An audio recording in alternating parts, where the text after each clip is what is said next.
Leçon et exercice sur les angles. Les angles. Un angle est une portion du plan délimitée par deux demi-droites. Sur mon tableau, ici, deux demi-droites de même origine. L'origine, ici, visiblement, je les ai toutes appelées O. Par la suite, on appellera ce point le sommet. Et ces demi-droites, nous en avons une ici, une autre là, qui définissent un secteur, un angle. Et donc cet angle, je vais l'appeler avec son sommet placé au milieu. Je vais le coder de cette manière-ci. O.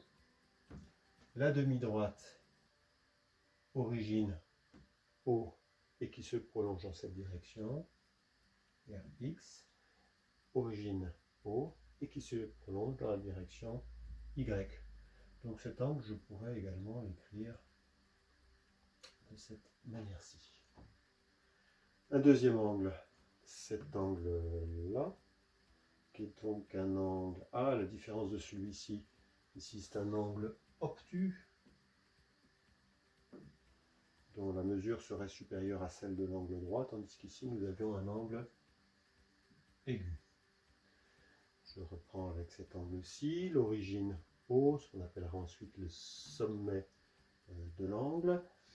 La demi-droite O, elle passe par B, elle se prolonge au-delà. La demi-droite OA, qui part l'origine O, qui passe par A et qui se prolonge au-delà. Alors, les demi-droites, on peut également les écrire. Elles s'appellent OA, crochet, parenthèse. O pour l'origine avec un crochet, B, une parenthèse pour la direction suivie, et l'angle, lui, de la même manière, on va le noter, O placé sous un chapeau, avec A d'un côté et B de l'autre, indifféremment A et B d'un côté ou de l'autre.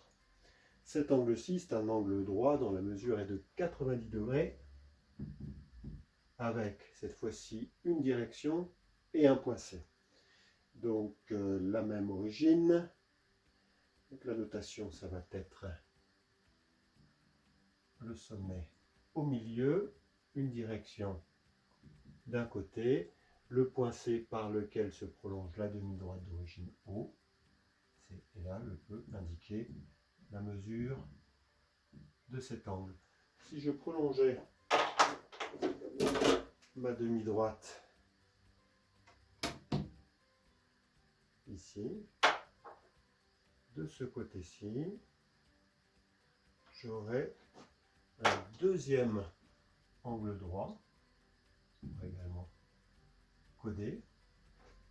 Mon point O est ici, je pourrais placer un point D sur cette droite, et là je pourrais affirmer que C, O et D sont alignés, puisque l'angle C, O, D vaut 180 degrés,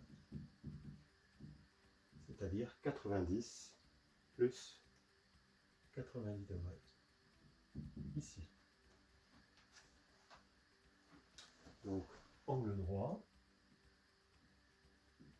Nous avons parlé de l'angle plat, qui est donc cet angle à 180 degrés. Nous avons parlé des sommets, c'est fait. Et je vous ai parlé des côtés de l'angle.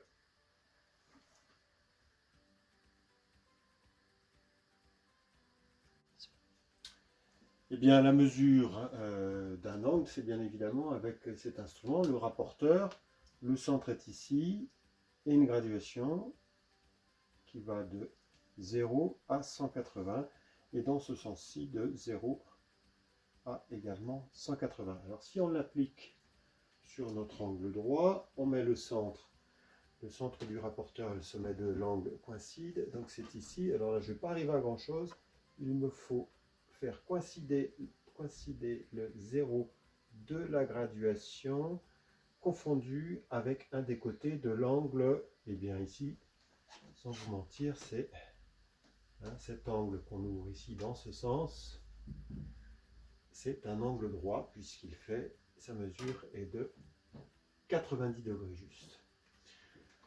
Cet angle rouge, c'est un angle aigu, donc sa mesure doit être inférieure à 90 degrés.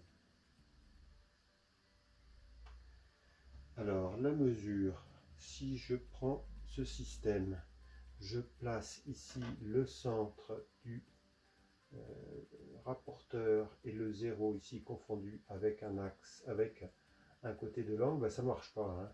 Donc, il me faut faire pivoter ici, de manière à pouvoir mesurer quelque chose. Donc là, je vais pouvoir mesurer effectivement toute cette partie-ci de l'angle en lisant 0, 10, 20, 30 et je vais jusqu'à 35 degrés. Donc la mesure de l'angle X ou Y, c'est 35 degrés. Tout comme tout à l'heure, on avait la mesure de l'angle Z ou C qui était de 90 degrés. 90 degrés, les mesures se font en degrés. C'est l'unité de mesure telle que l'angle droit passe 90 degrés. Et puis nous avons cet angle bleu qui est donc un angle, celui-ci, obtus, puisque sa mesure est plus importante que celle de l'angle droit. Alors la mesure de cet angle obtus, eh bien nous prenons le rapporteur, nous le plaçons ici au centre, faisant coïncider le centre avec le sommet de notre angle à mesurer, le 0 confondu avec un des côtés de l'angle, et ma lecture s'effectue ici, sur l'axe qui part du 0, donc 0, 10, 20, 30, 40, 50, etc. Et j'arrive à 105 degrés. Donc mon angle AOB, sa mesure c'est c'est la même que la mesure de l'angle BOA, et 105 degrés. Alors vous avez vu qu'il y avait une question de graduation à ne pas sous-estimer. Quand j'ai placé ici le centre de mon rapporteur en bonne position, je n'ai pas pris la graduation commençant par 180, puis 170, puis 100. Mais non, puisqu'ici, j'ouvre mon angle. Donc ici, il est nul. Là, il ferait 10 degrés. Ici, 20 degrés. Donc j'ouvre dans ce sens-là. Et il me faut prendre la graduation correspondante, c'est-à-dire le 0, 10, 20, 30, 35.